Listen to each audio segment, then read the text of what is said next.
Mun arki pyörii nykyään pitkälti treenien ympärillä. Nämä nousumetrit treeneissä on se isoin vuori, ei ne siellä Himalajalla.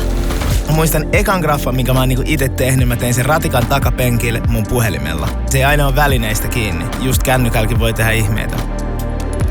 Mun biisit kertoo yleensä siitä, mitä mä näen ikkunasta. Jotkut vaan samaistuu siihen energiaan. Se duuni, mitä sä oot tehnyt kopissa, yhtäkkiä se on 5000 ihmisen edessä. Ja kaikki osaa sen sun taiteen, niin se on hullu fiilis.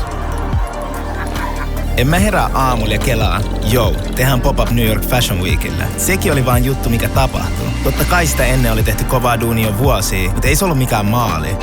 Välillä en pysty kuvitella, miten pitkälle mä oon päässyt. Miten näistä riimeistä on syntynyt tosi iso. Sama pätee futikseen. Miten hauskanpidosta on syntynyt Suomen seuratuin joukkue. Mulle on aina tosi tärkeää, että mä lähden kiipeä sen vuoren ehdoilla. Ja jokaisen yksityiskohdan täytyy olla viimeistä piirua myöten kunnossa.